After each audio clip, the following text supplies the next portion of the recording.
My grandma's farm wasn't your typical quiet countryside retreat. Sure, it had the rolling hills, the old barn, and the scent of fresh-cut hay, but it also had a very unusual neighbor. Growing up, I didn't get bedtime stories about fairies and princesses. I got true stories, my grandma would say, about the creature that lived in the woods bordering her property. She called him Bigfoot. Now, before you click away, hear me out. These weren't tales of a roaring monster. Her stories were oddly domestic. One of my favorites was about her freshly baked bread. Grandma was famous for her sourdough, and she'd always leave the loaves on the kitchen windowsill to cool, letting the steam curl out into the country air.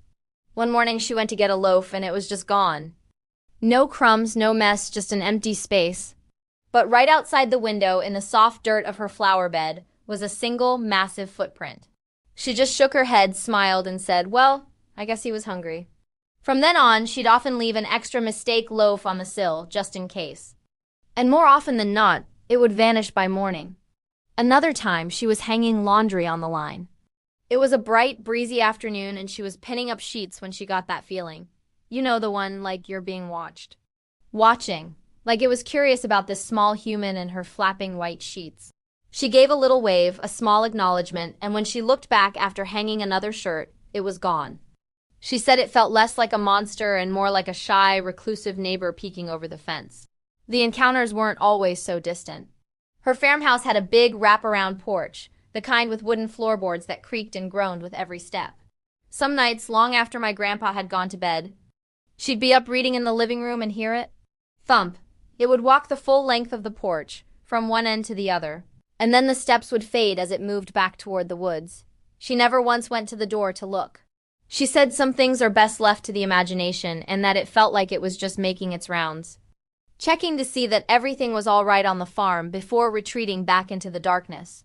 She never felt scared, just a profound sense of wonder that her little slice of the world was shared by something so mysterious. Finding footprints became a regular part of farm life. After a heavy rain, my grandpa would go out and find them along the creek bed, or pressed into the mud on the path leading to the forest. He'd call my grandma over, and they'd stand there together, looking at this impossible evidence. They never took a picture, never called anyone. It was their secret. My grandma believed he was a guardian of the woods, a silent protector. She'd talk to him sometimes when she was out gardening, just a quiet murmur into the trees. "Hope you're doing all right out there," she'd say. "Thanks for watching over the place." Listening to these stories, I never felt fear. I felt a sense of magic. It made the world feel bigger, more enchanting. It taught me that not everything that's different is dangerous, and that sometimes the greatest mysteries are the ones living quietly in your own backyard. My grandma's farm is gone now, but her stories live on. And every time I smell fresh bread or hear an old porch creak, I think of her and her gentle giant in the woods. If you have any strange family tales of your own, I'd love to read them in the comments. Don't forget to like and subscribe for more stories from the edge of the map.